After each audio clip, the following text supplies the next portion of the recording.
श्रीरूपं साग्रजातं सहगण रघुनाथान्वितं तं सजीवं साद्वैतं सावधूतं परिजन सहितं कृष्ण चैतन्य देवं श्री राधा कृष्ण पादं सहगण ललिता श्री विशाखान्वितंश्च नमो ओं विष्णुपादाय कृष्ण प्रेष्ठाय भूतले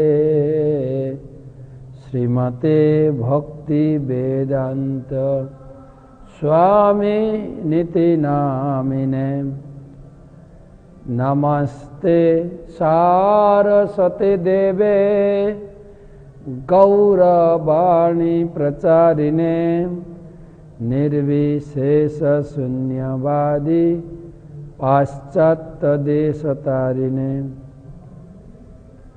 वंशाकल्पतरुभ्यश्च कृपा सिन्धुभ्येव च पतितानां पावनेभ्यो वैष्णवेभ्यो नमो नमः।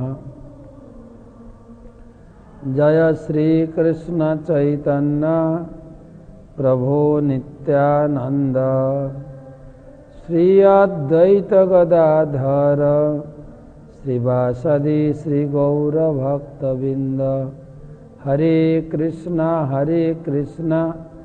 कृष्णा कृष्णा हरे हरे हरे राम राम राम हरे हरे। ओं नमो भगवते वासुदेवाय ओं नमो भगवते वासुदेवाय ओं नमो भगवते वासुदेवाय। नारायणं नमस्कृत्यं नरं चैव नरोत्तमं देवीं सरस्वतीं व्यासं ततो जयति।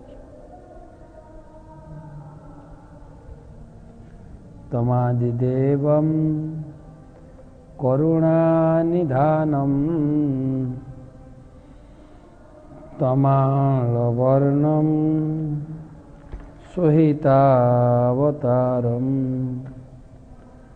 अपार संसार समुद्र सेतुं भजामहे भागवत स्वरूपम।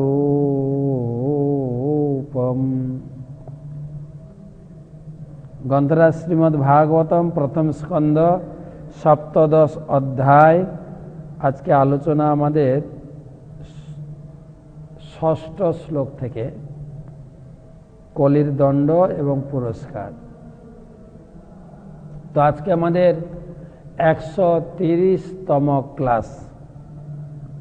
क्लासे आगत समस्त शिक्षार्थी भक्तमंडली के जानाई आंतरिक प्रीति एवं शुभेच्छा एवं अभिनंदन। तो क्लासेर पूर्वे आमी आमार गुरुदेवेर श्रीचरणे प्रणाम पुष्पांजलि एवं आसाम एवं तार आशीर्वाद प्रार्थना करी। नमो विष्णुपादाय कृष्णप्रेष्ठाय भूतले श्रीमते भक्ति वेदांत स्वामी निति नामिने नमस्ते सारस्वते देवे गौरवाणी प्रचारिणे निर्विशेष शून्यवादी पाश्चादेशतारिणे। नमो विष्णुपादाय कृष्णप्रेष्ठाय भूतले श्रीमते जयपताका स्वामी निति नामिने नमो आचार्यपादाय निताय कृपापदायिने गौर कथा धामदाय नगर ग्रामतारिणे।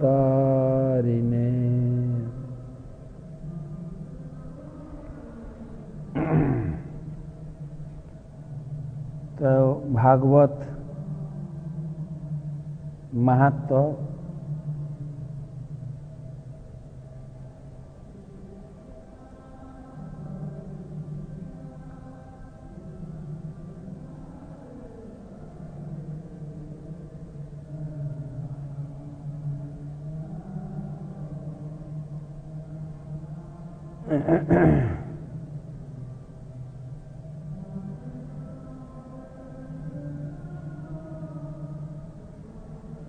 শ্রীমদ্ ভাগবত মাহাত্ম্য বলা হচ্ছে দৃষ্টিয়া ভাগবতম দূরাত পক্রমের সম্মুখম হিজ পদে পদে অশ্ব মেধস্য ফলম পাপনত্ব সংসার।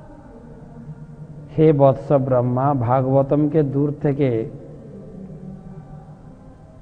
দর্শন করে যে ব্যক্তি পদে পদে পরিক্রমা করতে করতে ভাগবতমের সন্নিকটে আসে, সে অশ্বমেধ যজ্ঞের ফল লাভ করে।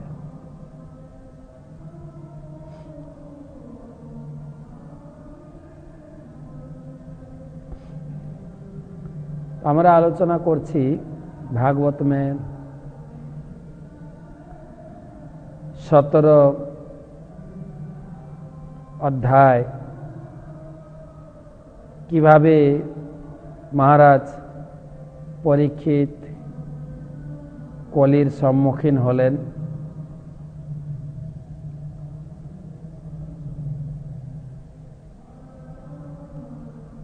কলির দ্বারা দুর্দশাগ্রস্ত হয়ে বিষরূপী ধর্ম এবং গাভীরূপী ধরিত্রী তাদের আলোচনার মাঝখানে পরীক্ষিত মহারাজ এসে উপস্থিত হলেন।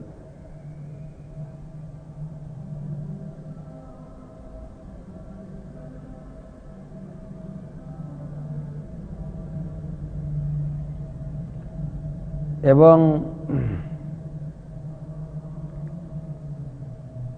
পরীক্ষিত মহারাজ অত্যন্ত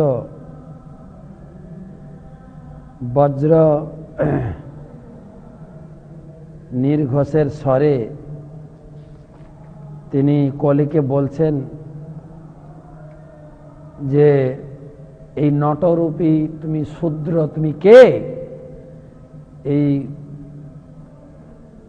বৃষ এবং গাভীকে কেন তুমি প্রহার করছো? আমার আশ্রিত জনকে এইরকম প্রহার করতে তোমার এত বড় সাহস এলো কোত্থেকে?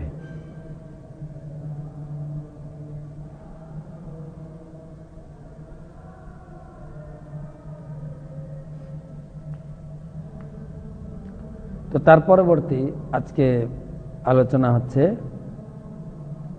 6 নম্বর শ্লোক, 6ষ্ঠ শ্লোক। যস্তম কৃষ্ণে গতে দূরম সহ গাণ্ডীব ধন্যনা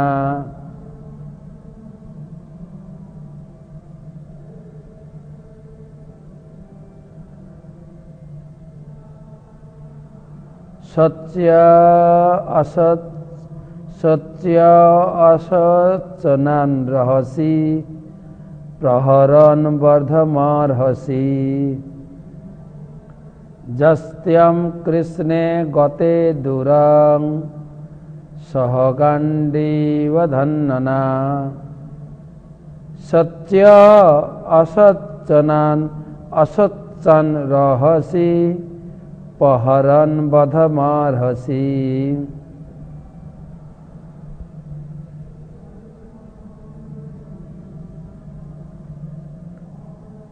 তো এই শ্লোকের অনুবাদ এবং ভাবার্থতে শ্রীল প্রভুপাদ লিখছেন,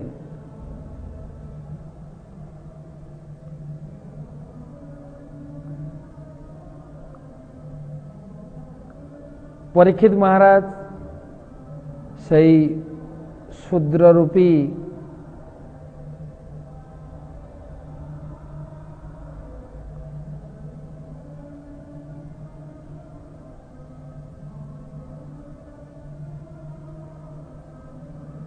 সেই শূদ্ররূপী কলিকে, রাজবেশধারী শূদ্র কলিকে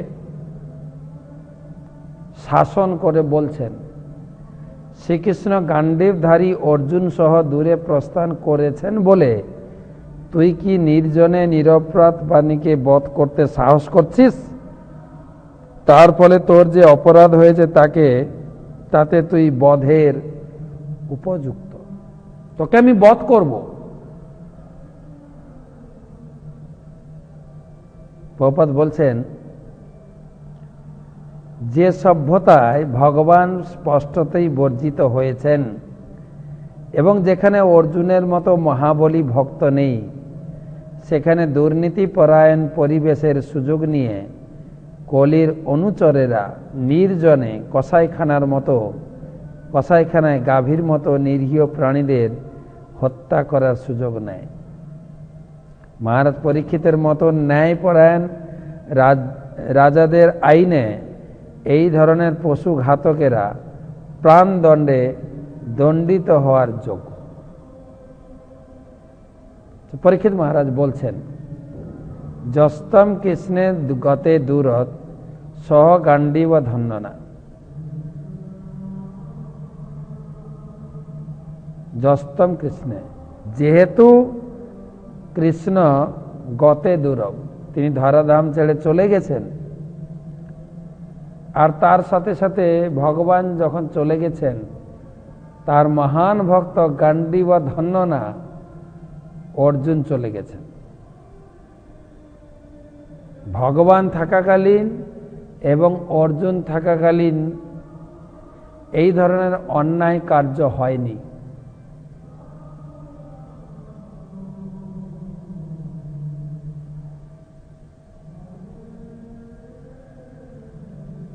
তো তুমি কি মনে করছো? তারা চলে গেছেন বিধেয়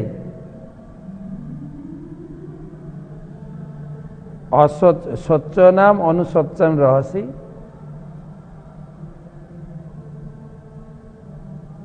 অসচ্চান মানে নিরপরাধ। এই গাভী বৃষ তাদের কি অপরাধ? আমরা যখন ছোটবেলায় গাভী রচনা লিখতাম, গাভী একটি উপকারী পশু আমরা লিখেছি ছোটবেলায়। উপকারী, তার কোনো অপরাধ নেই, আর তুই সে নিরপরাধ ব্যক্তিকে তুই হত্যা করছিস।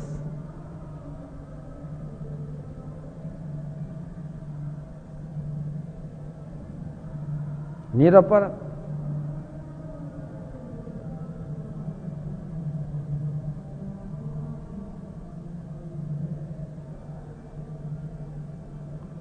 আর এখানে সেটাই সিদ্ধান্ত স্থাপন করা হয়েছে ভাগবতমে, নির্জন স্থানে নিরীহ শিশুকে যদি হত্যা করে তাহলে যেমন সে প্রাণদণ্ডে দণ্ডিত হওয়ার যোগ্য, ঠিক তেমনি নির্জন স্থানে গাভীর মতো নিরীহ পশুকে যে হত্যা করে ন্যায়পরায়ণ রাজার বিচারে সেও প্রাণদণ্ডে দণ্ডিত হওয়ার যোগ্য। কিন্তু সিদ্ধান্ত হচ্ছে ভগবান নেই, ভগবানের মহাবলী ভক্ত অর্জুনের মতো মহাবলী ভক্তও নেই। তো কে আটকাবে এই কাজ? এখন রাজ্য হচ্ছে নিরীশ্বরবাদ, কোনো ঈশ্বর নেই, ঈশ্বরকে মানছি না, নিরীশ্বরবাদ, ঈশ্বরবিহীন সমাজ। আর সেখানে ভগবত ভক্তেরও বহু মানন হয় না।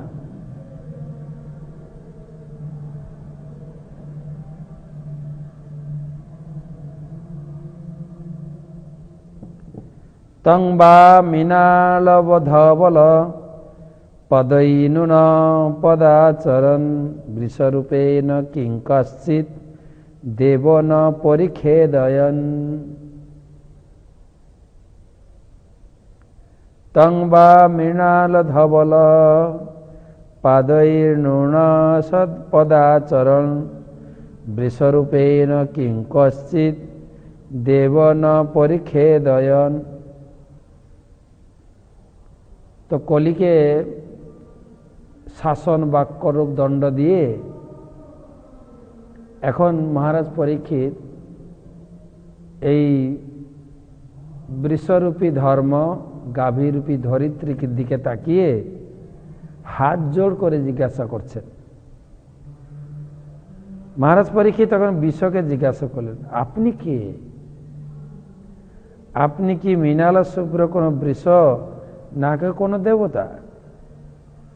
আপনি 3টি চরণ হারিয়েছেন এবং মাত্র এক পদে নির্ভর করে বিচরণ করছেন।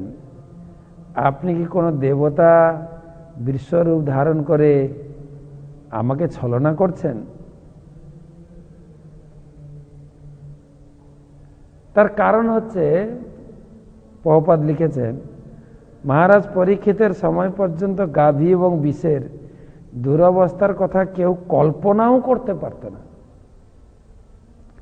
তাই মহারাজ পরীক্ষিত এই করুণ দৃশ্য দেখে আশ্চর্যান্বিত হয়েছিলেন।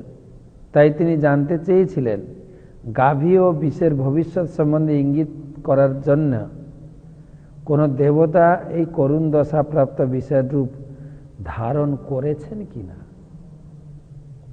মানে কল্পনাও করতে পারেননি পরীক্ষিত মহারাজ যে গাভীর উপরে বা বৃষের উপরে এই ধরনের অত্যাচার হবে।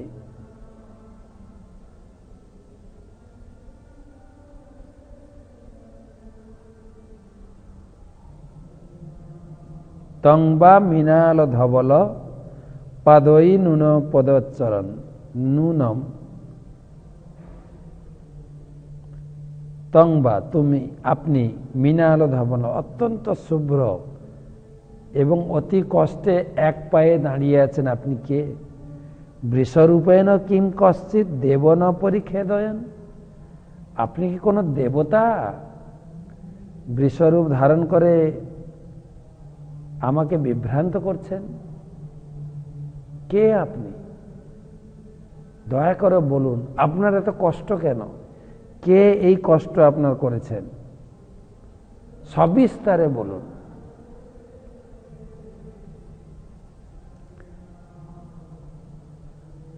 মহারাজ পরীক্ষিতের সময় পর্যন্ত গাভী এবং বৃষের দুরবস্থার কথা কেউ কল্পনাও করতে পারত না। তাই মহারাজ পরীক্ষিত এই করুণ দৃশ্য দেখে আশ্চর্যান্বিত হয়েছিলেন। তাই তিনি জানতে চেয়েছিলেন গাভী ও বৃষের ভবিষ্যৎ ইঙ্গিত করার জন্য কোন দেবতা করুণ দশাপ্রাপ্ত বিষের রূপ ধারণ করেছেন কিনা। আপনি কে? আপনি আমার শ্রদ্ধেয়, আপনাকে আমি শ্রদ্ধা করি, প্রণাম করি। দয়া করে আপনি আপনার পরিচয় প্রকাশ করুন।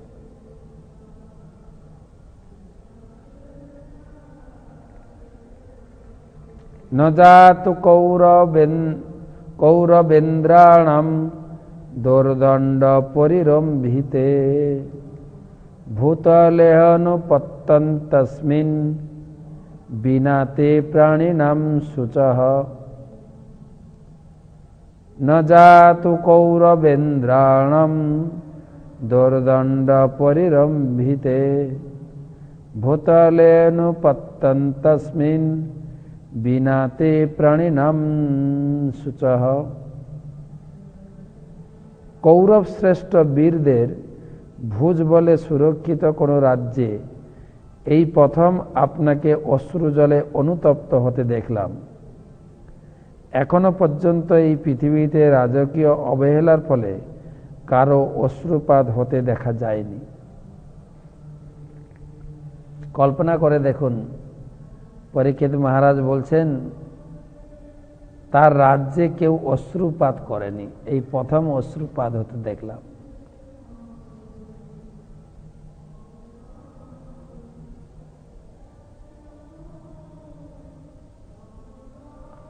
মানুষ ও পশু উভয়ে জীবন রক্ষা করার জন্য রাষ্ট্রীয় সরকারের প্রাথমিক ও প্রধান কর্তব্য।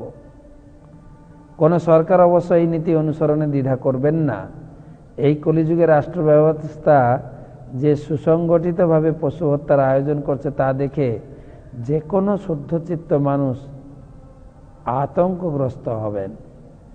বিষের চোখ থেকে চোখে জল দেখে পরীক্ষিত মহারাজ শোকার্ত হয়েছিলেন। তার রাজ্যে এই ধরনের অভূতপূর্ব ঘটনা ঘটতে দেখে আশ্চর্যান্বিত হয়েছিলেন। মানুষ ও পশু উভয়ই জীবন সমানভাবে রক্ষা করা হতো। ভগবানের রাজ্যে সেটি হচ্ছে প্রথা। ন জাতু কৌরবেন্দ্রাণাম দোর্দণ্ড পরিরম্ভিতে। কৌরবদের এই সুরক্ষিত রাজ্যে, আমার পূর্বপুরুষদের রাজ্যে ভগবানের কৃপায় এত সুন্দরভাবে, সুগঠিতভাবে, সুরক্ষিতভাবে রাজ্য পরিচালনা হয়েছিল। ভূতলেও অনুতস্মিন বিনা ন প্রাণীতে সুচ।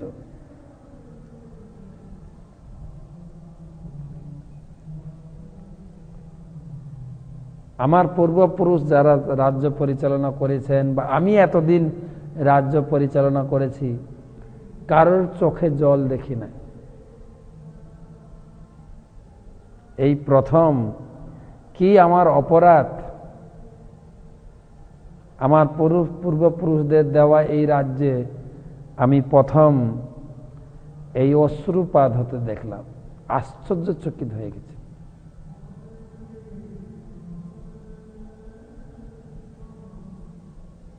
ন জাতু কৌরবেন্দ্রাণাম দোর্দণ্ড পরিরম্ভিতে। কঠোর রাজদণ্ড গ্রহণ করেছিলেন। তার রাজ্যে সমস্ত প্রজা সুরক্ষিত এবং সুখী ছিলেন, এমনকি পশু। ভূতলে অনুপস্মিন, পানি মাত্র সুখী ছিলেন। পানি মাত্র কারো চোখের জল আসতো না, মানে শোক প্রাপ্ত হতো না, সবাই সুখী ছিলেন। ভগবানের অনুগ্রহে, ভগবানের কৃপায় সকলকে সুখী রাখতে পেরেছিলেন তারা।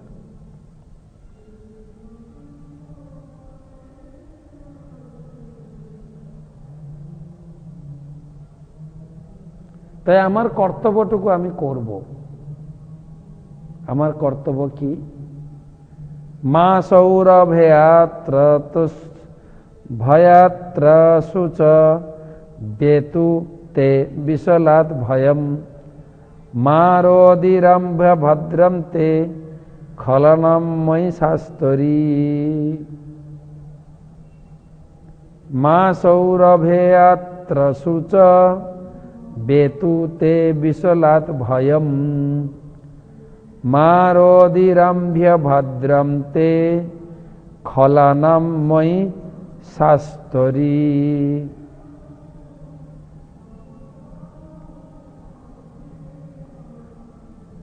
হে সুরভি নন্দন, গাভীর পুত্র তো বিষ, সেজন্য সুরভি নন্দন, আপনার আর শোক করার প্রয়োজন নেই। নিম্ন শ্রেণীর শূদ্রটিকে ভয় পাবারও দরকার নেই। আর হে গোমাতা, আপনিও রোদন করবেন না। দুষ্টের শাসনকর্তা আমি জীবিত থাকতে কারোর এই ধরনের হওয়া উচিত নয়। প্রভুপাদ লিখছেন, পরীক্ষিত মহারাজের মতো রাজাদের শাসনই কেবল বৃষ এবং গাভী ও অন্যান্য জন্তুদের রক্ষা সম্ভব। গাভী রক্ষা করা উচিত। যে সমাজে গাভী রক্ষণাবেক্ষণ হয় সে সমাজ অত্যন্ত সুখী থাকে। চাণক্য পণ্ডিত বলেছেন যে আমাদের যেরকম গর্ভধারিণী মাকে যেরকম সম্মান করা হয়, ততটাই সম্মান গাভীর প্রতি দেখানো উচিত।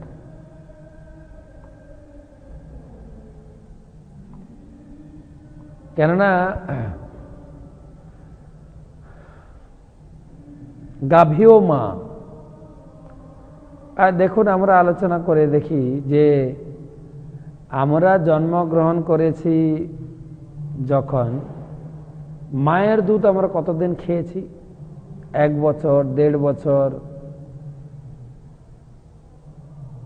কি তারপরে সারা জীবন দুধ খাই কার? দেখুন,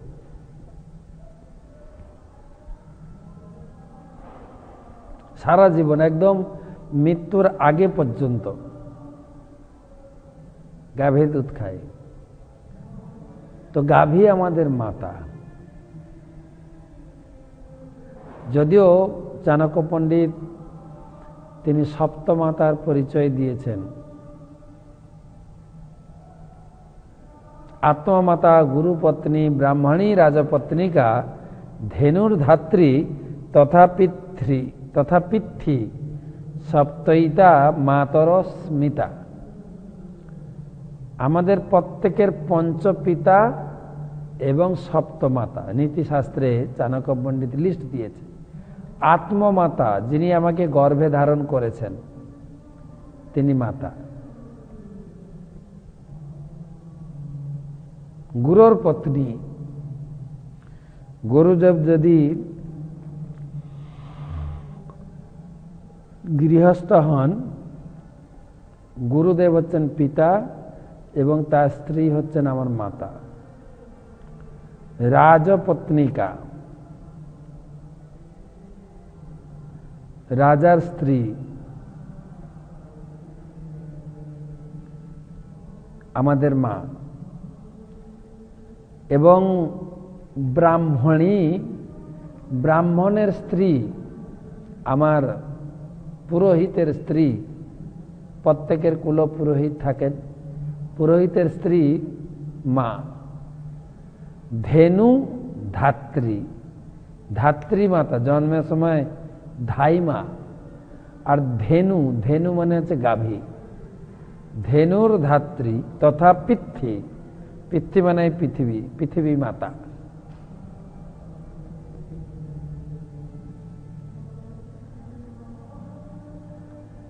এই হচ্ছে সপ্তমাতা। তবে আবার একজনকে সংযোজন করা হয় শাস্ত্র মাতা।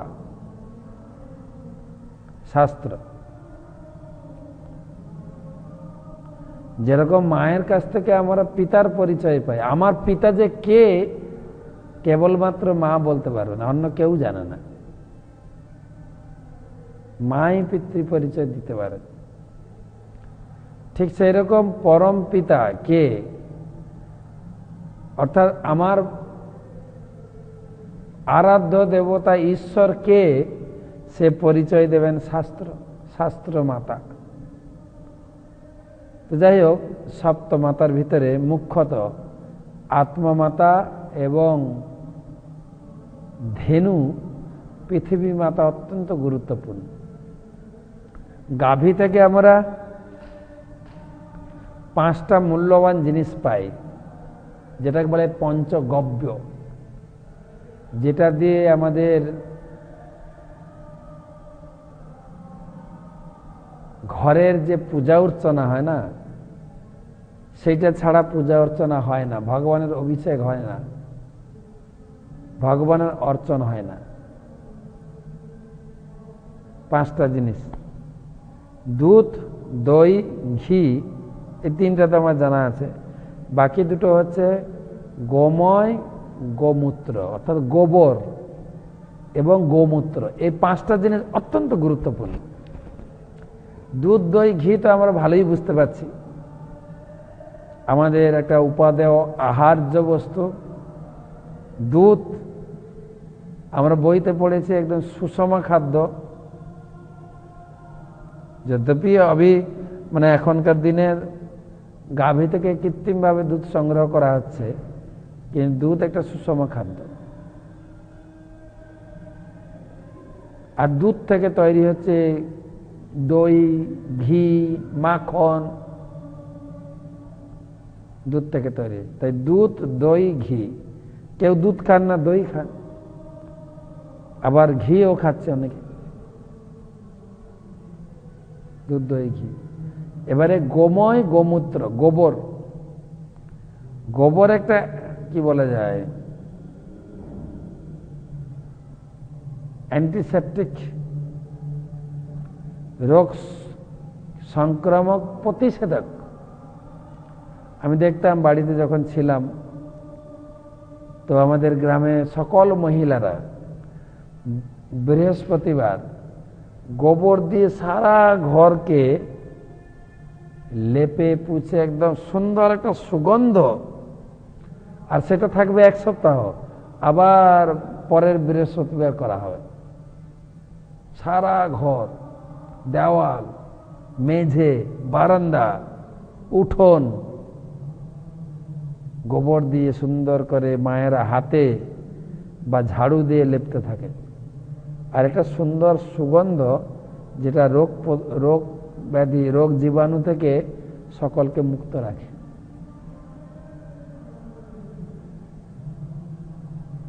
কখনো কখনো একটু অল্প গোবর মিশিয়ে, একটু কাদা মিশিয়ে হাঁড়িতে যখন চুলাতে রান্না হবে তার তলাটা সুন্দর করে মেখে দিত, যাতে আগুন তাড়াতাড়ি ধরতে পারে।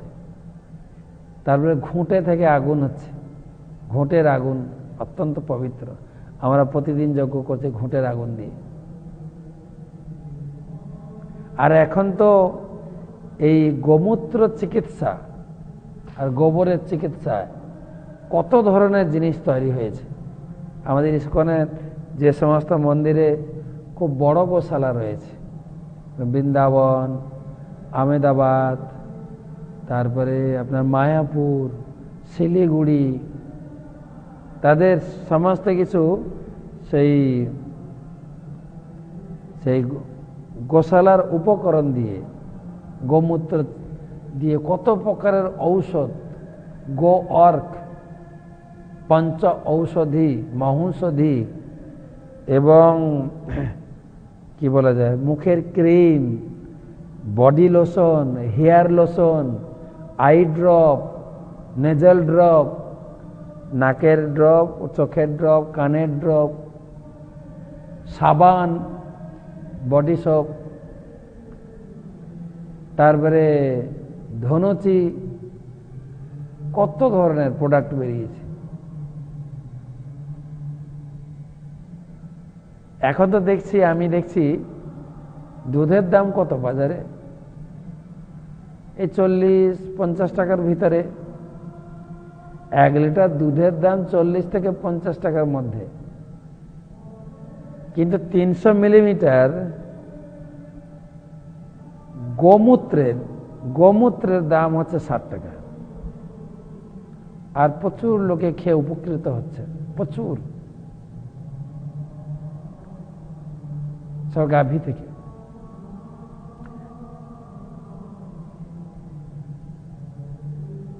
আর বৃষ থেকে এই চাষবাস প্রভুপাদ লিখেছেন। তারপর তো আমরা গাভী না রাখতে পারি, কিন্তু গাভী পালনের জন্য আমরা হিন্দুদের সকলের সহযোগিতার প্রয়োজন। যে সমস্ত সংস্থা, বড় বড় সংস্থা, তারা গাভী পালন করছেন বা কিছু কিছু লোকে বাড়িতে গাভী পালন করছেন, সহযোগিতা করা উচিত, গাভীকে সম্মান করা উচিত। গো পূজার একটা দিন আছে কার্তিক মাসে, গো পূজা, গো ক্রীড়া, গাভীকে সম্মান করা। আপনার সাউথ ইন্ডিয়া, দক্ষিণ ভারতের বড় বড় মন্দিরগুলোতে প্রথম যখন মন্দির খোলে মঙ্গল আরতিতে, প্রথম গাভীকে দর্শন করবেন ঠাকুর, তারপরে পাবলিককে দর্শন দেবেন তিনি।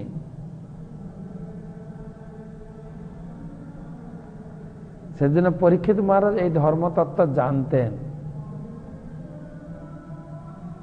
কিন্তু বর্তমান সমাজ যেহেতু উন্নত নয়, শূদ্র পর্যায়ে চলে গেছেন,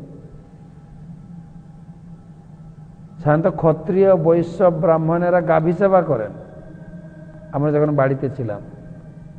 আর যারা শূদ্র পর্যায়ের লোক, আদিবাসী, যারা জঙ্গলের আশেপাশে যারা বাস করেন, তারা জঙ্গল থেকে পশু শিকার করে তাদের জীবন ধারণ করত, আহার্য প্রতিপালন করত। আর তারা সঙ্গে কুকুরকে নিয়ে যেত, কুকুরকে দিয়ে এই শিকার ধরত, কুকুরের সঙ্গে থাকা, কুকুরের সঙ্গে ঘুমানো। আজ সভ্য সমাজ গাভী ত্যাগ করে কুকুরের সেবা করছে। ডগ সিভিলাইজেশন বহুপাদ বলেছেন। আজ কুকুরের জন্য হসপিটাল, কুকুরের জন্য বড় বড় ওষুধ দোকান, কুকুরের জন্য হোটেল।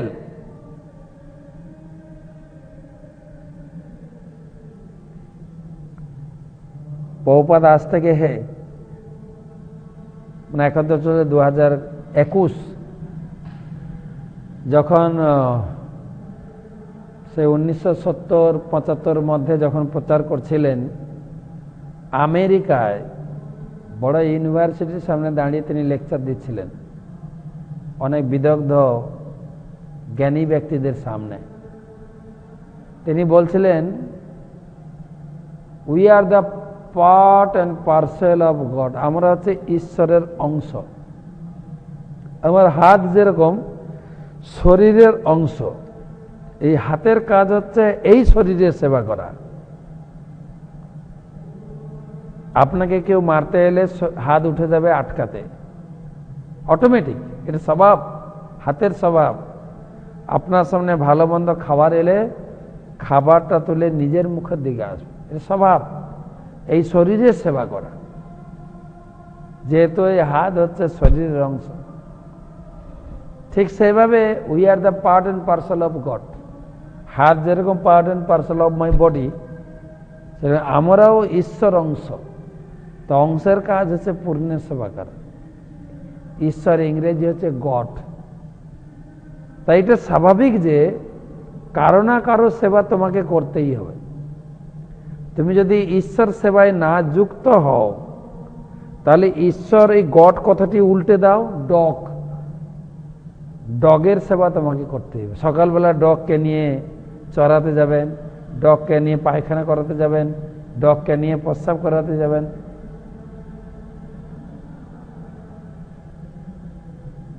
এটা সভ্য সমাজ নয়। আমরা তো বাড়িতে যখন ছিলাম, মনে পড়ে, আপনাদের হয়তো অনেকে জানেন, খেলাধুলা করতে গিয়ে ছোটবেলায় কখনো কখনো কুকুরের পায়খানায় পা লেগে যেত। আর কোন ক্রমে যদি মা জানতে পারত, এমনি তো পা লাগলে একটু ঘিন ঘিনে লাগতো কিরকম এটা, আর যদি মা জানতে পারত যে ও কুকুরের পায়খানা টাচ করে এসছে, হ্যাঁ, মার কড়াকড়ি নির্দেশ ছিল, স্নান করে ঘরে ঢুকবি।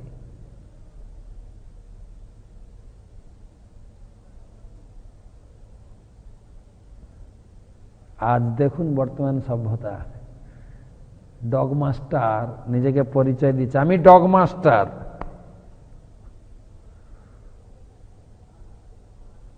গেটের বাইরে লেখা আছে, বি ওয়্যার অফ ডগ।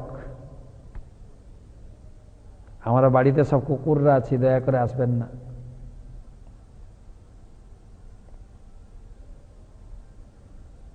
সেক্ষেত্রে আমাদের গাভীদের প্রতি কতটা সম্মান আছে।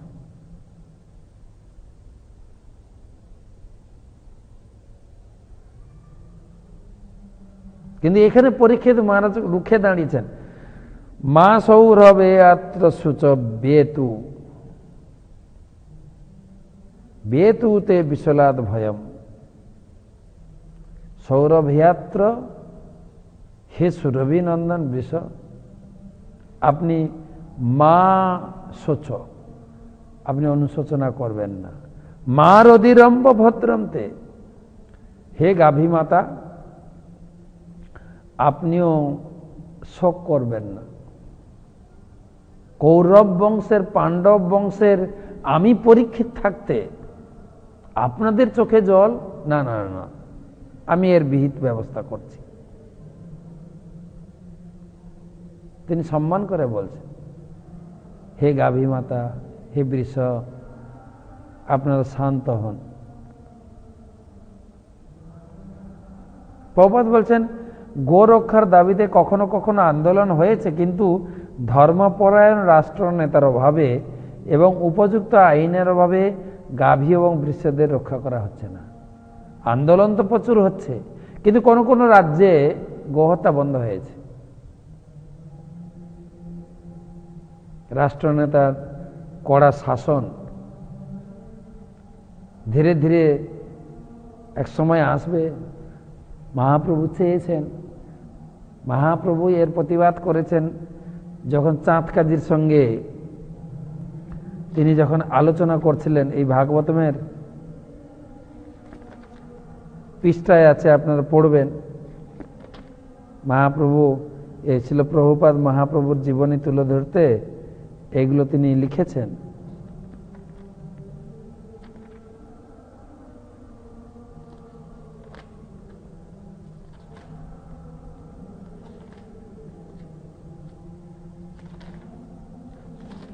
মহাপ্রভু বলছেন চাঁদ কাজীকে যে কেন তুমি গাভীদের হত্যা করো, তোমাদের ধর্মে কেন গাভীদের হত্যা করা হয়?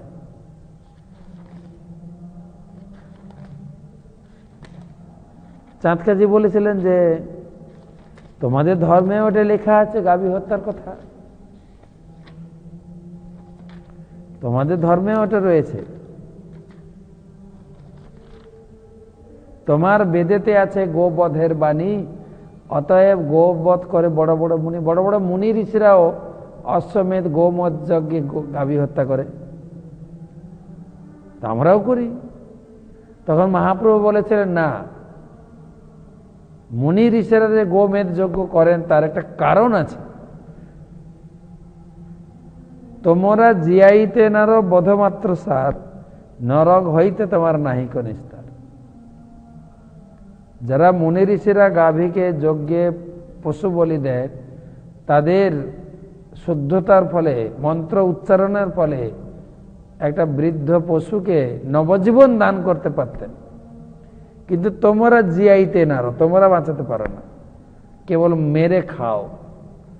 নরক হইতে তোমার নাহিক নিস্তার, তোমাকে নরকে, কতদিন নরকে থাকতে হবে?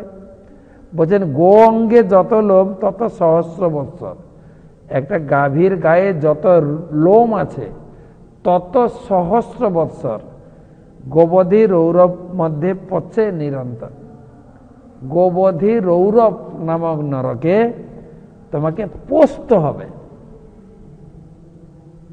শাস্ত্রে রয়েছে। সুতরাং হে মাতা, হে বৃষরূপী পিতা, আপনারা দুঃখ করবেন না। যস্য রাষ্ট্রে প্রজা সর্বাস্ত্র সন্তে সাধ্য সাধুভি, তস্য মত্যস্য নশ্নন্তি কীর্তির আয়ু ভগবতী। এষ রাজ্ঞাং পরো ধর্ম হার্তা নামার্তে নিগ্রহ, অত এনং বধিষ্যামি ভূতদ্রহম অসত্তমম। যস্য রাষ্ট্রে প্রজা সর্বাস্ত্র সন্তে সাধ্য সাধুভি, তস্য মত্যস্য নশ্নন্তি কীর্তিরায়ু ভগবতী। এষ রাজ্ঞাং পরো ধর্ম হার্ত্য নামার্তে নিগ্রহ, অত এনং বধিষ্যামি ভূতদ্রহম অসত্তমম। হে মাতা, হে সাধ্বী, যে রাজার রাজ্যে প্রজারা অসৎ ব্যক্তিদের দ্বারা সশস্ত্র হয়, সেই দুরাচার নরপতির যশ, পরমায়ু, সৌভাগ্য ও পরলোক উৎকৃষ্ট পুনর্জন্মাদি সবই নাশপ্রাপ্ত হয়। উৎপীড়িতদের দুঃখ দুর্দশা দূর করা অবশ্যই রাজার পরম ধর্ম। তাই আমি অতীব জঘন্য এই মানুষটির প্রাণ অবশ্যই সংহার করব, কারণ সে অন্যান্য প্রাণীদের প্রতি হিংস্র হয়ে উঠেছে।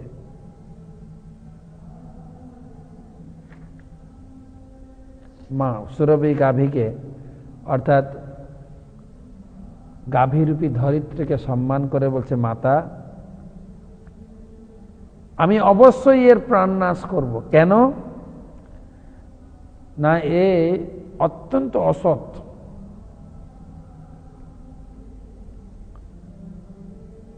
এবং শাস্ত্রে লেখা আছে যে অসৎ ব্যক্তি অন্যায়ভাবে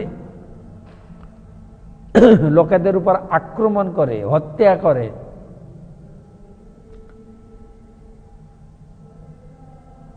তার তো পরমায়ু সৌভাগ্য নাশ হয়, কিন্তু তার রাজ্যের রাজারও সেই ভাগ পায়। দেখেন, রাজার রাজ্যে, রাজার কথা বলা হচ্ছে না, রাজার রাজ্যে যে সমস্ত প্রজারা অন্যায়ভাবে এই ধরনের কাজ করে, সেই রাজ্যের রাজার যশ, পরমায়ু, সৌভাগ্য, পরলোকে উৎকৃষ্ট পুনর্জন্মাদি সব নাশপ্রাপ্ত। আমাদের দেশে দেখেন,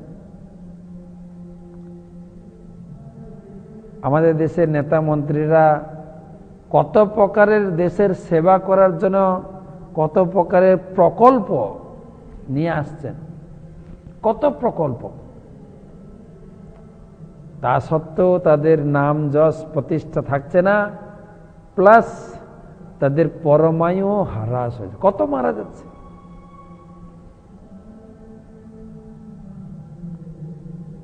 আমাদের তো কত প্রকল্প, কত প্রকারের শ্রীতে ভরে গেছে, চারিদিকে শ্রী সাজানো আছে, খাদ্যশ্রী, পুণ্যশ্রী, যশশ্রী, যুবকশ্রী, কন্যাশ্রী, মৃত্যুশ্রী, সবুজশ্রী। আবার এখনো শুরু হয়েছে পাড়ায় পাড়ায় সরকার, দুয়ারে দুয়ারে সরকার। কিন্তু কই, শাস্ত্র বলছে যতদিন না গাভীকে সম্মান করা না হবে, গাভীর উপরে অত্যাচার হবে, ততদিন সমস্ত সম্মান ভেস্তে যাবে। হতে পারে এখানে বলছেন কি কি নষ্ট? যশ, পরমায়ু, সৌভাগ্য, আর পরজন্মে উৎকৃষ্ট জন্ম থেকে তুমি বঞ্চিত হবে। যেহেতু তুমি গাভী রক্ষার জন্য এই গাভীর উপরে অত্যাচারকারী এই অসৎ ব্যক্তিদের উপরে তুমি প্রতিশোধ নাওনি, তুমি তাদের দণ্ড দাওনি, তুমি তাদের শাসন করনি, তাই তাদের পাপের ভাগ তোমাকে গ্রহণ করতে হবে। এখানে যে যশ রাষ্ট্রের প্রজা সর্বাস্ত্র সন্তে সাধ্য সাধবী, প্রজা যদি রাজ্যে এই ধরনের অন্যায় কাজ করে, তস্য মত্যস্য নশ্যন্তি, তাদের কীর্তি নাশ হয়। কি কি নাশ হয়? কীর্তি, আয়ু, ভোগ, ভোগ মানে সৌভাগ্য, গতি, গতি মানে পরের জন্মে, পরের জন্মে ভালো গতি হবে না। ঈশ্বর আজ্ঞাং পরো ধর্ম হাতার্থ নাম নার্তে নিগ্রহ। অবশ্যই এই বিপন্ন প্রাণীদের উপর যে অত্যাচার, অতএনম বধিষ্যামি ভূতদ্রহম অসৎ, অতএব আমি নির্ণয় করেছি একে আমি বধ করব, এ বধের যোগ্য, একে আমি ছাড়ছি না। প্রবাদ বলছেন এই ধরনের রাজা পরীক্ষিত মহারাজ ছিলেন। আধুনিক যুগের এই ধরনের বিখ্যাত রাজনীতিবিদদের উক্তি এবং মহারাজ পরীক্ষিতের উক্তির মধ্যে আমরা বিরাট একটা পার্থক্য দেখতে পাই। শাস্ত্রের অনুশাসন অনুসারে মহারাজ পরীক্ষিত ছিলেন ধার্মিক, সেক্ষেত্রে আধুনিক রাজনীতিবিদ নিজেরই বিশ্বাস ও ভাব প্রবণতার মেনে চলেছে। দুটো রাজার কি তফাৎ? পরীক্ষিত মহারাজের আর বর্তমান রাজার কি তফাৎ? না, পরীক্ষিত মহারাজ ছিলেন মহান ভক্ত ভগবান, তাই ভগবত সম্বন্ধীয় বস্তুকে তিনি অত্যন্ত সম্মান প্রদর্শন করতেন এবং ধর্মনীতি ভালো করে জানতেন। আর আমাদের নেতা নেতৃবর্গ হয়তো ধর্মসভাতে যান, ধর্ম অনুষ্ঠানে যান, দু চারটা ধর্মের কথা বলে লোককে প্রলোভন দেখিয়ে তাদের ভোট আদায় করার জন্য, কিছু নিজে ধর্ম যাজন করেন না। তাই ধর্ম সঙ্গে সংযুক্ত বিষয়ের প্রতি তার ততটা মমতাও থাকে না। আর কথা ঘুরিয়ে বলছেন, যারা গো মাংস খাচ্ছে তাদেরকে উৎসাহ দিয়েছেন, আরে লোকের খাওয়াতে আমাদের বাধা দেওয়ার প্রয়োজন নেই। 2-4 বছর ভোট পেয়ে কিছু পয়সা লুটার জন্য এই ধরনের অধার্মিক কাজ করছেন রাজারা নিজে, বা অধার্মিক লোকেদের প্রশ্রয় দেওয়া হচ্ছে। জড়জগতের যে কোনো মহৎ ব্যক্তি আর যাই হোক না কেন একটি বদ্ধ জীব, জড়া প্রকৃতির রজ্জুতে তার হাত পা বাঁধা, কিন্তু তা সত্ত্বেও মূর্খ বদ্ধ জীব নিজের খেয়াল খুশির আবেগে কাজ করবার মতো স্বাধীন বলে নিজেকে মনে করে।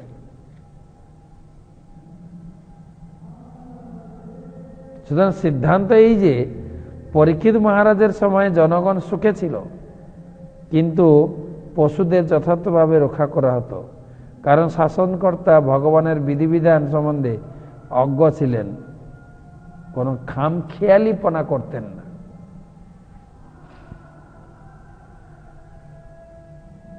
তো এগুলো বেশি বিস্তার করার, আলোচনা করার প্রয়োজন নেই। বুঝতেই পারছে আমাদের সমাজে কি হচ্ছে বর্তমান, এবং পরীক্ষিত মহারাজ মতো, তার আগের কথা তো ছেড়ে দেন, পরীক্ষিত মহারাজ পর্যন্ত কিভাবে রাজ্য শাসন ছিল, কিভাবে সমাজের অত্যন্ত উন্নত পরিচালনা ব্যবস্থা ছিল, যার ফলে নিজেদের ভিতরে কত সুব্যবস্থা গড়ে উঠেছে।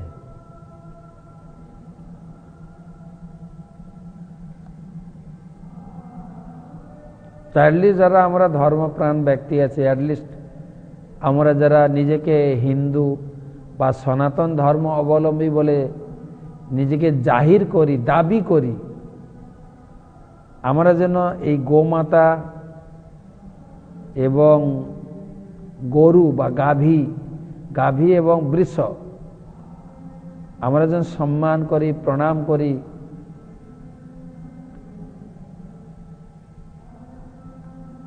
এবং গাভী সুরক্ষার জন্য যারা গাভী সুরক্ষা করছেন তাদেরকে সম্মান প্রদর্শন করি, তাদেরকে আমরা কৃতজ্ঞতা জানাই, এবং গাভী দেখলে আমরা প্রণাম করি। নমো ব্রাহ্মণ দেবায় গো ব্রাহ্মণ্য হিতায় জগদ্ধিতায় কৃষ্ণায় গোবিন্দায়। ভগবান কৃষ্ণ গাভী এবং বৃষদের প্রতি, ব্রাহ্মণদের প্রতি অত্যন্ত সন্তুষ্ট। তাই সেই গাভী মাতার সেবায় যারা যুক্ত আছেন, গাভী সেবা যারা করছেন, তাদের প্রতি আমরা কৃতজ্ঞতা জানাই।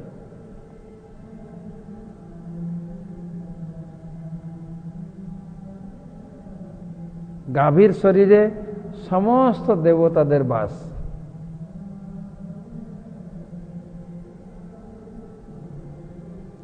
আমরা ইতিহাসে দেখি, ভাগবতমের 10ম স্কন্ধে ভগবান ইন্দ্র কোন ক্রমে ভগবানের চরণে অপরাধ করেছিলেন। ভগবানের গোপ সখা এবং গোবৎসদের হরণ করে, ইন্দ্র অপরাধ করলেন কিভাবে না, 7 দিন টানা বাড়ি বর্ষণ করে ব্রজবাসীদের, ভগবানের ভক্তদেরকে অত্যন্ত উত্ত্যক্ত করলেন, হয়রানি করলেন। পরে ইন্দ্র বুঝতে পারলেন যে আমার এটা বড় ভুল হয়ে গেছে। তিনি নিজে সাহস পাচ্ছিলেন না কিভাবে কৃষ্ণের কাছে গিয়ে অপরাধের ক্ষমা ভিক্ষা করবেন। তিনি ছুটলেন ব্রহ্মার কাছে। ব্রহ্মা বলেন, এই বিষয়ে আমি তোমাকে সাহায্য করতে পারবো না, তবে আইডিয়া দিতে পারি। ভগবান গাভী দেখলে অত্যন্ত প্রসন্ন হয়ে যায়, তো তুমি সুরভি মাতার কাছে গিয়ে প্রার্থনা করো। সুরভি মাতাকে যদি সঙ্গে নিয়ে যাও তাহলে তোমার কার্য সিদ্ধি হবে। ভগবান গাভী দেখলেই প্রসন্ন হয়ে যাবে, আর সেই সময় তুমি তোমার ক্ষমা প্রার্থনা কার্যটি সেরে নাও।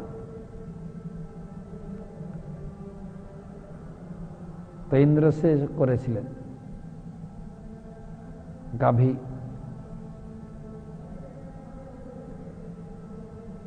তা আমাদের মায়াপুরে বৃন্দাবনে অনেক বড় গোশালা রয়েছে এবং গোশালার অনেক প্রোডাক্ট।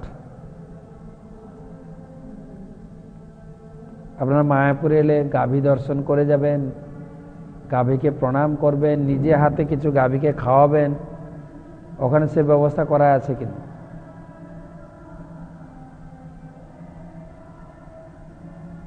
আমাদের অনেক ভক্ত এই গাভীর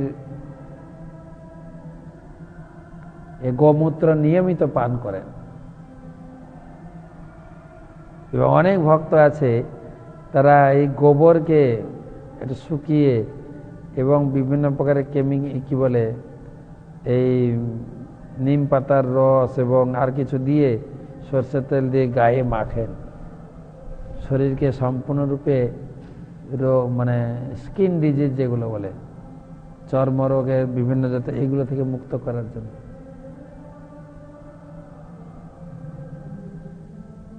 এবং অত্যন্ত সুস্বাদু দুধ, দই, ঘি, পেড়া, বিভিন্ন মহুষধি, গোয়ার্ক,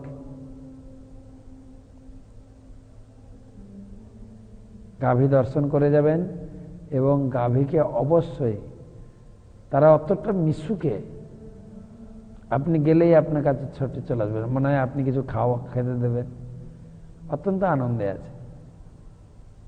আপনি নিজে হাতে কিছু খাওয়াবেন, গাভীদের খাবার রাখা আছে ওখানে, গাভীকে স্পর্শ করবেন, প্রণাম করবেন, একটু গোবরের টিকা লাগাবেন কপালে।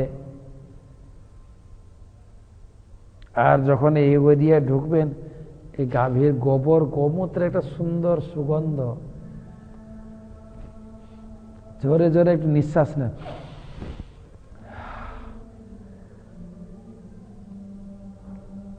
আমার গুরু মহারাজ, আমার গুরুদেব যখন পূর্ণ সুস্থ ছিলেন আমি নিজের চোখে দেখেছি, তিনি সকালে উঠে হাঁটতে হাঁটতে বহু শিষ্য নিয়ে গাভী দর্শনে যেতেন, গাভীর সেবা করতেন এবং ওখান থেকে সরাসরি গোমূত্র সংগ্রহ করে তিনি খেতেন প্রতিদিনের কাছে এবং সবাইকে খাওয়াতেন।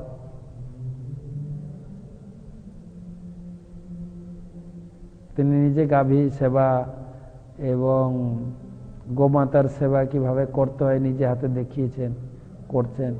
এখনো খুব চিন্তিত গাভীদের কিভাবে সেবা করব, সবাই কিছু সহযোগিতা করুন। আমাদের মায়াপুরে এত গাভী আছে, আমরা চেষ্টা করছি গাভী সেবাটা আমরা চালিয়ে যাব। কেন না ভগবানের সন্তুষ্টি বিধানের জন্য। আর এই গাভীর দুগ্ধ দিয়ে রাধা মাধবের যত সেবা, সকালে মিষ্টি দ্রব্য, ক্ষীর, সন্দেশ এবং রসমালাই যদি কখনো আসেন আপনি নিতে পারেন। সকালের ভোগের যে মহাপ্রসাদ দেওয়া হয়, ক্ষীর, এবং রাত্রে ক্ষীর ভোগ হয়, দুধ, এবং দুপুরে পায়েসান্ন, কখনো দই ভাত, তারপরে ঘি দিয়ে রুটিকে সুন্দর করে মাখানো হয় এবং সবজি, বেশিরভাগ সবজিটা ঘি দিয়ে রান্না হয়। সব রাধা মাধবের, সব আমাদের গোশালার দুগ্ধ দিয়ে রাধা মাধবের সেবা আছে। এবং যেদিন অভিষেক হয় তো ভগবানের সন্তুষ্টি বিধানের জন্য আমাদের গাভী গোশালার পরিকল্পনা আমরা করছি। তো আজকের এই পর্যন্ত আলোচনা, কালকে কন্টিনিউ চলবে। তিনি আরো খুঁটিয়ে খুঁটিয়ে জিজ্ঞাসা করবেন আপনার এই পা কে ভেঙেছে, কে আপনাকে এত দুঃখ দিয়েছে, আপনি বলুন, আপনাকে দুঃখ দানকারী ব্যক্তির পরিচয় দিন আমাকে, আমি অভিমন্যু নন্দন পরীক্ষিত আমার পরিবারের একটা যে শাসন প্রণালী তা দিয়ে যথেষ্ট বিচার আমি করব। পরিচয় দিন, কে আপনার এই করেছে। সুন্দর আলোচনা। বৃষ তখন মুখ খুলে বলবেন, আমি কেন পরিচয় দেব? তুমি রাজা, তুমি খুঁজে দেখো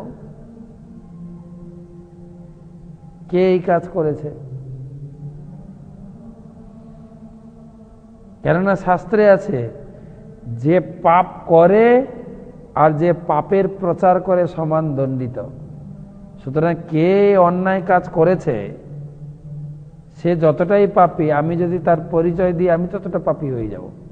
আমি পরিচয় দেব না, তুমি দেখো কে করেছে। এই আলোচনা আসবে পরে পরে, খুব সুন্দর আলোচনা। তা আপনারা কালকে আবার আমরা আলোচনা করব। এখন প্রশ্ন উত্তর পর্ব।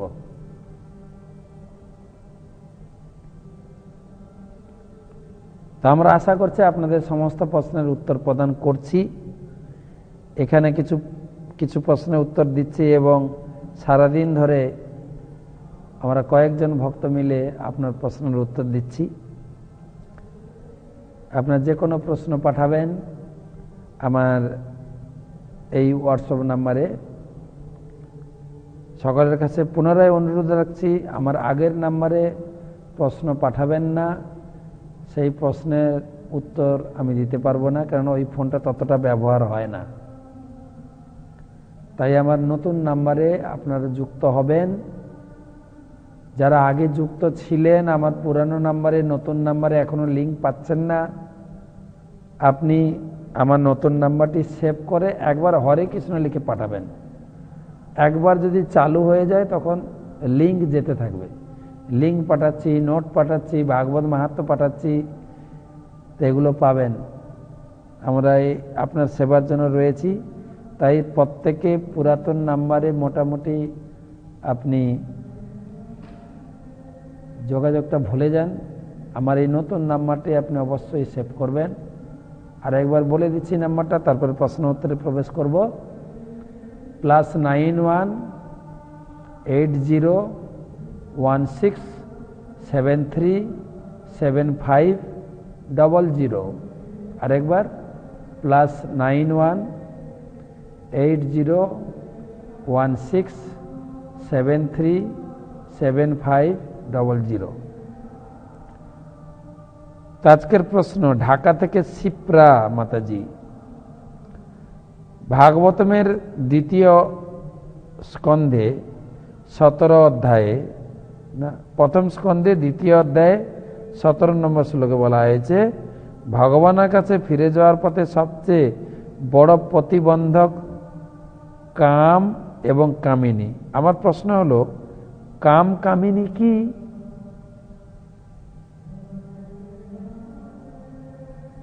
কথাটা একটু অন্যরকম লিখেছেন। লেখাটা হবে কামিনী কাঞ্চন। কামিনী মানে হচ্ছে স্ত্রীলোক, কাম উপভোগ করা হয়, কাম, কামিনী। আর কাঞ্চন হচ্ছে অর্থ। এই দুটোই প্রতিবন্ধক। যেখানে কামিনী, যেখানে অর্থ রয়েছে, সেখানে বিড়ম্বনা সৃষ্টি করে মনকে। তুই কাম উপভোগ কর।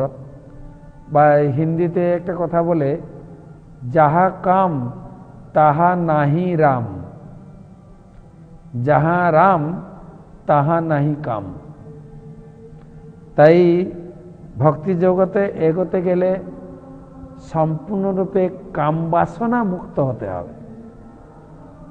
কাম বাসনা ভগবান তিনি গীতায় 7ম অধ্যায়ে বলেছেন, ধর্ম অবিরুদ্ধ ভূতে কামস্মি, ধর্ম অবিরুদ্ধ ভূতেষু কামস্মি ভরতর্ষভ। আমি হচ্ছি কামী ব্যক্তিদের কাম, কিন্তু ধর্ম অবিরুদ্ধ। কাম আপনাকে দেওয়া হয়েছে, ব্রহ্মচারী, সন্ন্যাসী, বানপ্রস্থি কাম উপভোগ জিরো, কাম বাসনা উপভোগ করতে পারবে না। কাম বাসনা কেবলমাত্র গৃহস্থদের লাইসেন্স দেওয়া হয়েছে, কিন্তু রেস্ট্রিকশন রয়েছে। কেবল সন্তান উৎপাদনের জন্য আপনি কামে যুক্ত হতে পারেন। কাম উপভোগ করব, সন্তান চাইব না, এটা হচ্ছে ধর্ম বিরোধী এবং তার প্রক্রিয়া রয়েছে। স্ত্রী যখন ঋতুমতী হবেন, মাসে একবার মাত্র আপনি মিলিত হতে পারেন, এরকম বিধান রয়েছে। এগুলো ধর্মের বিরোধী নয়।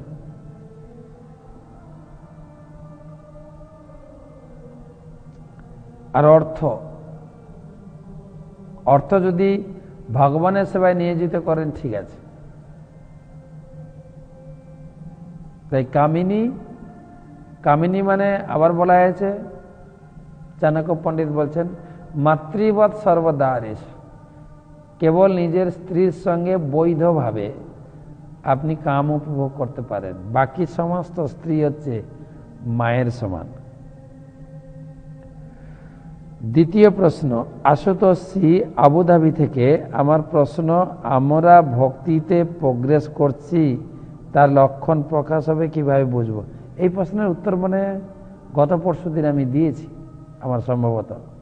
লক্ষণ 6টা লক্ষণ, সাধন ভক্তিতে 2টো লক্ষণ, ভাব ভক্তিতে 4টি লক্ষণ এবং প্রেম ভক্তিতে 6টি লক্ষণ।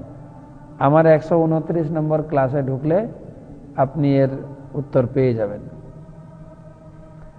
ধর্মরূপ বৃষ এবং ধরিত্রীরূপ গাভী, কথাটি বুঝিয়ে বললেন।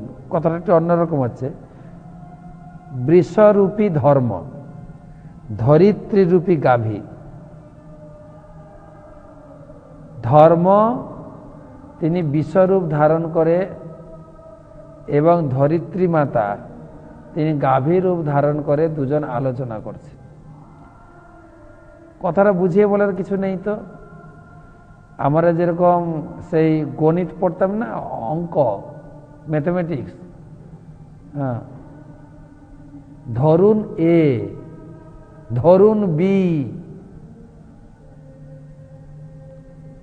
তো এখানে ধর্মের পরিচয় এবং ধরিত্রী মাতার উপরে অত্যাচার, ধর্মের উপরে অত্যাচার কিভাবে হচ্ছে, এই দুজনের আলোচনার মাধ্যমে প্রকাশ করা হয়েছে। সাক্ষাৎ ধর্ম হচ্ছেন বৃষ। তাই বৃষ যেহেতু ধর্মের প্রতীক, তাই বৃষকে ধর্মরূপে সম্মান করা উচিত এবং গাভী মাতা হচ্ছেন ধরিত্রী স্বয়ং।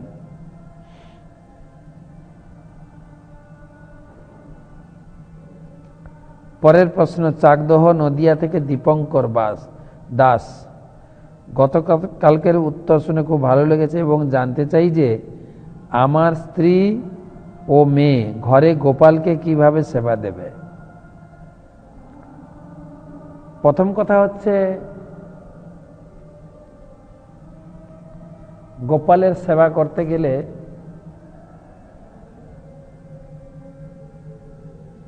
গোপাল মন্ত্রের প্রয়োজন।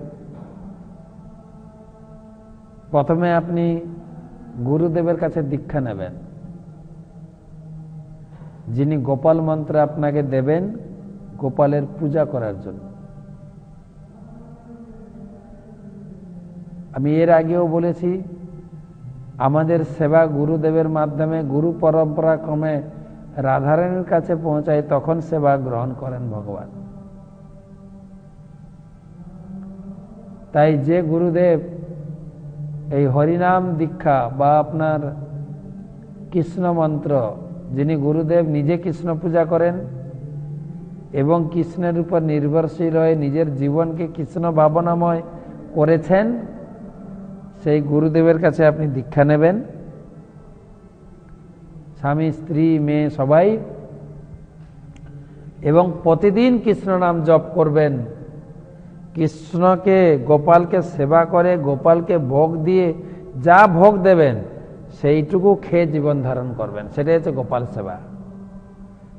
আপনি ফলমুখ বাল্যভোগ দেবেন, সকালে বাল্যভোগ খাবেন, গোপাল আপনার বাড়ির একজন সদস্য, ভগবান একজন বাড়ির সদস্য। আমাদের আচার্য কবি শিল ভক্তিবিনোদ ঠাকুর তিনি বলছেন, কৃষ্ণের সংসার করো ছাড়ি অনাচার। এই বাড়ি হচ্ছে গোপালের বাড়ি, গোপাল হচ্ছেন মালিক। তাই এমন কিছু আমি করব না, এমন কিছু আমি খাবো না যেটা গোপালকে দেব না। পুজোর সময় আমার কয়েকটা পোশাক দরকার, গোপালেরও পোশাক দরকার, এবং আমার সমস্ত পোশাক গোপালের কাছে নিবেদন করে গোপালের প্রসাদ হিসাবে আমি গ্রহণ করব। এবারে আমি দুপুরে অন্ন খেতে চাই, গোপালকে অন্নভোগ দেব। আমি পিজা খেতে চাই, গোপালকে পিজা খাওয়াবো। আমি ফুচকা খেতে চাই, গোপালকে ফুচকা খাওয়াবো। আত্মবৎ সর্বভূতি, গোপালকে এইভাবে সেবা করা যায়। তাই প্রথম আপনাকে অনুরোধ করব যে আপনি গীতা পড়ুন,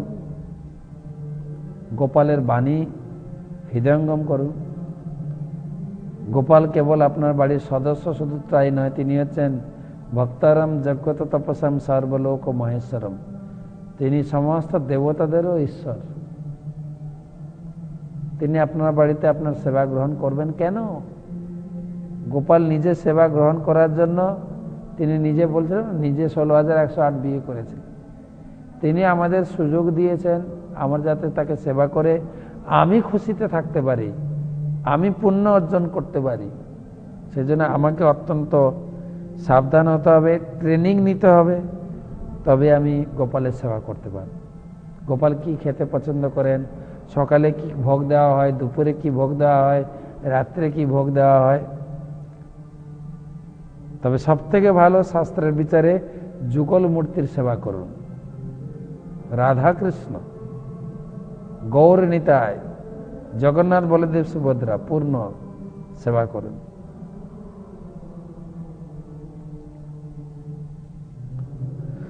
পরের প্রশ্ন, মলয় তমলুক কৃষ্ণ মন্দির। সত্য ত্রেতা দাপর যুগে গাভী ও ব্রাহ্মণদের অত্যন্ত শ্রদ্ধা সহকারে পূজা ও সেবা করা হতো, তা ভগবান শ্রীকৃষ্ণ নিজেই করে দেখিয়েছেন। তাহলে কলিযুগে গাভী ও ব্রাহ্মণদের নিশ্চিত সেই কলিযুগের আগমন হলো কেন? কেন হলো আরো একটু অপেক্ষা করুন, আলোচনা হবে। এখন আমি উত্তর দিচ্ছি না, আপনার ভাগবতের শ্লোকের মাধ্যমে আপনার উত্তর পাওয়া যাবে। কেন কলিকে পরীক্ষিত মহারাজ সুযোগ দিলেন? এখন তো তিনি উঠে দাঁড়িয়েছেন কলিকে পুরো বধ করে ফেলবেন, আমি তোকে বধ করব। কিন্তু কলি পরীক্ষিত মহারাজের চরণে পড়ে যাবেন, ক্ষমা ভিক্ষা চাইবেন, আশ্রয় চাইবেন। আর পরীক্ষিত মহারাজ অনেক চিন্তা করে তাকে আশ্রয় দেবেন। এটা হচ্ছে আপনার প্রশ্ন, কেন কলিকে আশ্রয় দিলেন, কেন দিলেন? এর আলোচনা সরাসরি শ্লোক থেকে করব, আর দুদিন অপেক্ষা করব। মিশু পাল, বলরাম দেশ, বাহরাইন থেকে। আমার প্রশ্ন, 5 জন পিতার কথা আপনি বললেন, কৃপা করে পরিচয়টা জানাবেন। 5 জন পিতা,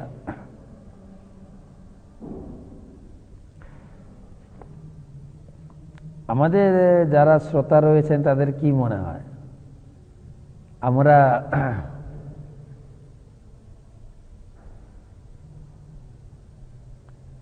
আমরা কি এক বাবার ছেলে মেয়ে, নাকি আমাদের অনেকগুলো বাবা মা? কোনটা?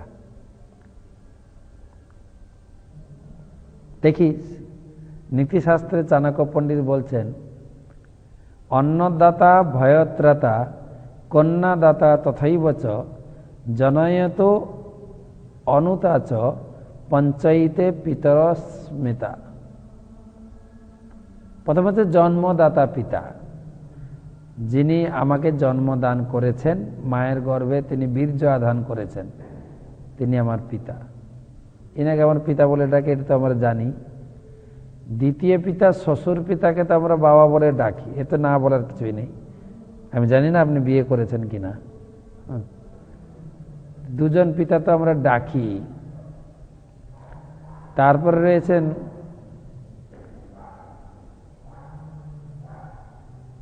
অন্নদাতা, অন্নদাতা মানে রাজাকে সাধারণত বোঝায়, রাজা।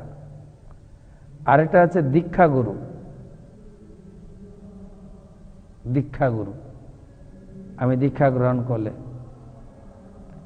আর একজন ভয়ত্রাতা, ভয়ত্রাতাটা আমার জানা নেই ঠিক, তবে রাজা, শ্বশুর, জন্মদাতা এবং দীক্ষাগুরু চারজন ভয়ত্রাতা লিখেছেন। ভয়ত্রাতা যে ভয় থেকে আমাকে মুক্ত করে, তিনিও আমার পিতা।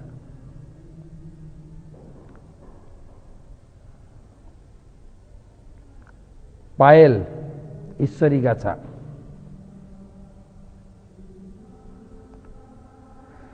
আমার প্রশ্ন, শ্রীকৃষ্ণ বিষ্ণুর মধ্যে পার্থক্য কি কৃপা করে, এই ব্যাপারে যদি কিছু বলতেন।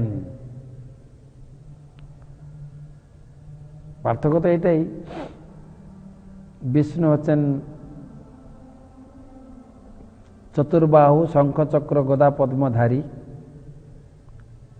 আর কৃষ্ণ হচ্ছেন দ্বিভুজ মুরলীধর। ভাগবতে বলা হয়েছে এতে চাংস কলা পুংস কৃষ্ণস্ত ভগবান স্বয়ং। ভগবানের 6 প্রকার অবতার আছে শাস্ত্রে, 6 প্রকার, 6 রকম, 6 প্রকার বলে, 6 রূপ না, 6 প্রকার। প্রথম হচ্ছে পুরুষ অবতার, ভগবান থেকে প্রথম পুরুষ অবতার। পুরুষ হচ্ছেন 3 জন, কারণোদকসাই বিষ্ণু, গর্ভোদকসাই বিষ্ণু, ক্ষীরোদকসাই বিষ্ণু। বিষ্ণু কৃষ্ণের থেকে প্রকাশ।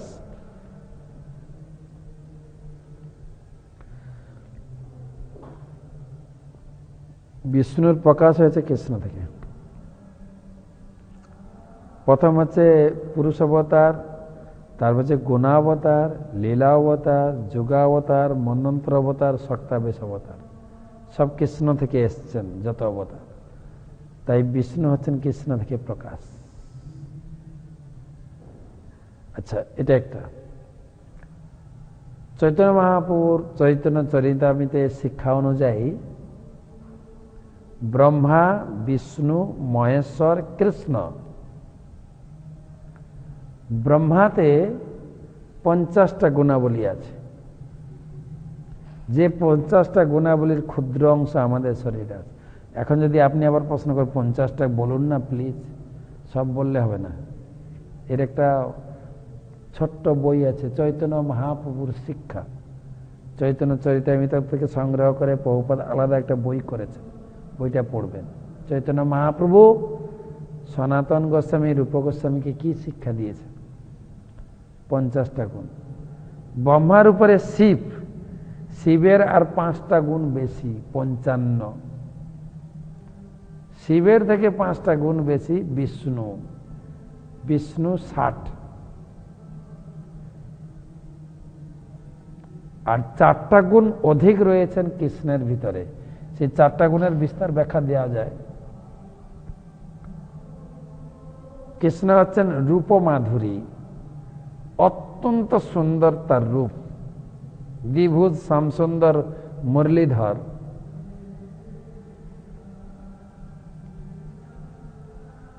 মধুর তার রূপ,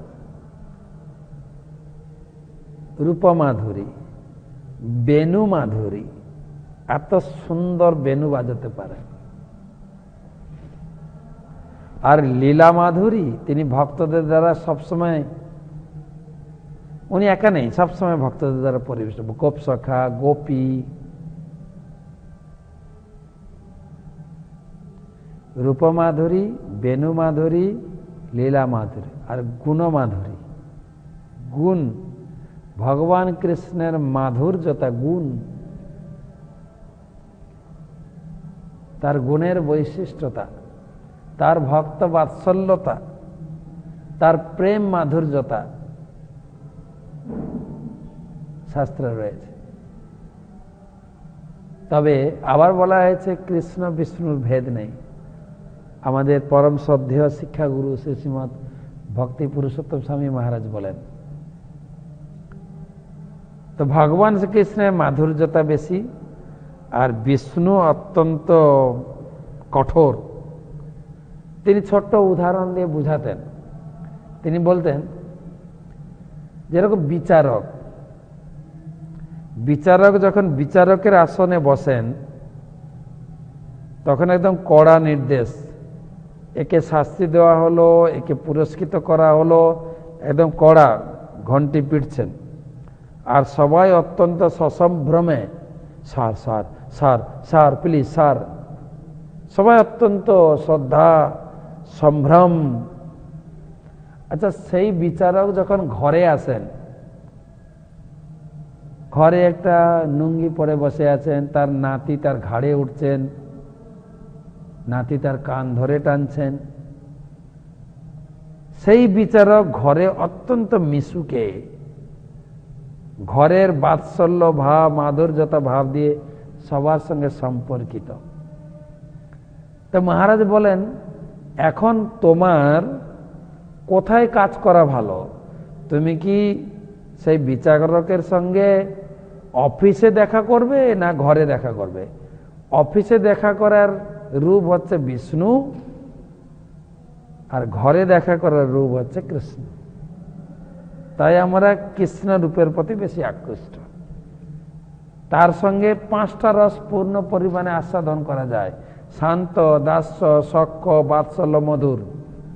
কৃষ্ণের সঙ্গে, বিষ্ণুর সঙ্গে 2.5 রস, শান্ত, দাস্য, হাত জোড় করে সবাই, সখ্য বড় জোর হ্যান্ডশেক করতে পারবো, কিন্তু কৃষ্ণের সখ্যতা হচ্ছে কৃষ্ণের ঘাড়ি চাপতে পারবো। আচ্ছা, দেখবেন 2 দল যখন খেলা হতো কৃষ্ণের সখাদের মধ্যে, 2 জনের ভিতরে চুক্তি করা হতো, আমরা হেরে গেলে তোমরা আমাদের কাঁধে চড়বে, তোমরা হেরে গেলে আমরা তোমাদের কাঁধে চড়ব। তাই কৃষ্ণের দল, কৃষ্ণ নিজে ইচ্ছা করে হেরে যেতেন, তার সখাদেরকে তিনি কাঁধে নিয়ে, আর সখারা বলতে, এই কৃষ্ণ তোমার কাঁধে উঠবো, তুমি কি বড়, আমি তুমি সম, চৈতন্য চৈতন্যের ভাষা। সেজন্য কৃষ্ণতে অধিক প্রেম। লাস্ট প্রশ্ন, গোপীনাথ পট্টনায়ক, আন্দুলিয়া, সবং, পশ্চিম মেদিনীপুর থেকে বলছি। আমার জানার বিষয় এই যে 5,500 বছর আগে দাপর যুগ শেষ হয়ে গেছে, সেটা কি অনাদির আদি গোবিন্দ থেকে বৃন্দাবনে এসেছিলেন নাকি অংশরূপে কৃষ্ণ, পূর্ণ কৃষ্ণ এসেছিলেন? প্রতি দাপরে তিনি আসেন না, কিন্তু এই দাপরে তিনি এসেছিলেন। অষ্টাবিংশতি চতুর্যুগের যে দাপর যুগ আছে, সেই দাপর যুগে কৃষ্ণ পূর্ণ স্বরূপ নিয়ে তিনি আবির্ভূত হন। পূর্ণ স্বরূপ, কৃষ্ণের পূর্ণ স্বরূপ। আর যেই দাপর যুগে কৃষ্ণ আসেন, সেই দাপর যুগে, সেই কলিযুগে চৈতন্যদেব আসেন। তা আমাদের ভাগ্যে সেটাই জুটেছে। এই দাপরে এসেছিলেন, কলিযুগে আমরা এসেছি, সে কলিযুগে মহাপ্রভুকে আমরা পেয়েছি, মহাপ্রভুর শিক্ষা পেয়েছি। নিজেকে ভাগ্যবতী, ভাগ্যবান মনে করে আমরা যেন মহাপ্রভুর শিক্ষা শিক্ষিত হয়ে আরো শাস্ত্র কথা আরো জানব। তো লাস্ট আর একটা প্রশ্ন বলে রাখি, আমাদের পূজা বর্ধন শান্তিপুর থেকে, তার প্রশ্ন হচ্ছে, উনি প্রশ্ন করেছেন, একাদশী কি একা করা যায় নাকি স্বামীর সঙ্গে করতে হয়?